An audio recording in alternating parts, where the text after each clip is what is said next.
Okay so आज actually उन rare days में से एक था जब मैं बहुत ज़्यादा मोटिवेटेड फ़ील कर रही थी पढ़ने के लिए। लाइक फॉर वंस मुझे खुद को फ़ोर्स नहीं करना पड़ रहा था, मेरे माइंड में ऑलरेडी पूरा प्लान रेडी था बिकॉज़ मेरे एग्ज़ाम्स बहुत पास आ रहे हैं। तो मैंने अपना डे स्टार्ट किया करंट अफेयर से, यूट्यूब वीडियो प्ले की, नोटबुक निकाली, उसके बाद मैं इंस्टेंटली स्टडी मोड ऑन हो गया। एंड ऑनेस्टली मुझे ये फीलिंग बहुत पसंद है जब तुम पूरे फोकस्ड होते हो और तुम्हारा ब्रेन भी फाइनली कोऑपरेट करता है। करंट अफेयर्स कंप्लीट करने के बाद मैंने अपने नोट्स रिवाइज़ करने स्टार्ट कर दिए बिकॉज़ सेम टाइम पे रिवाइज़ करने से चीज़ें ज़्यादा अच्छे से याद रहती हैं। एंड ऑनेस्टली मुझे अपने हैंड रिटन नोट्स काफ़ी पसंद है क्योंकि मुझे वो बहुत सैटिस्फाइंग लगता है याद करना बिकॉज़ मैंने इतने सब कुछ बहुत मेहनत से लिखी है। नो डिस्ट्रैक्शन, नो लेज़ीनेस, बस प्योर फोकस।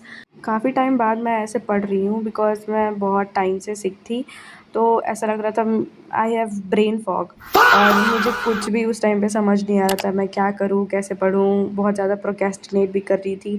बट या न्यूज़पेपर आई थिंक बहुत लोगों को बोरिंग लगती है बट ऑनेस्टली मुझे ये बहुत डिसिप्लिन्ड, इंटरेस्टिंग और ऑर्गेनाइज्ड फील करवाती है। And I feel like I love reading newspapers, specially that English section.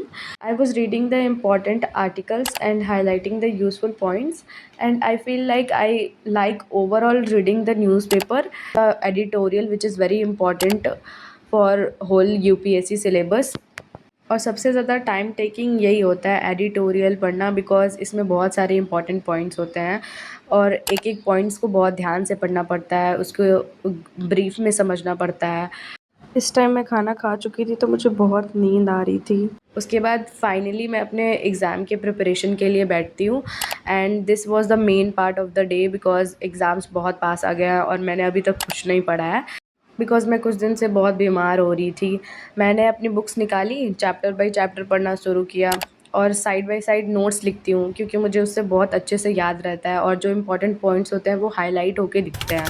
फिर मैं स्टिकी नोट्स यूज़ नहीं करती हूँ क्योंकि मुझे लगता है वो उतना यूज़फुल नहीं लगता मुझे। उसके बाद मैं इतनी फ़ोकस्ड हो गई थी वो चैप्टर पढ़ने में कि मैं बिल्कुल भूल ही गई थी कि मैं क्या कर रही हूँ और मुझे टाइम का पता ही नहीं चला कि मैं कितने दिन देर से बैठी हुई हूँ। लाइक एक सेकेंड आफ्टरनून था और next thing I knew evening हो गई।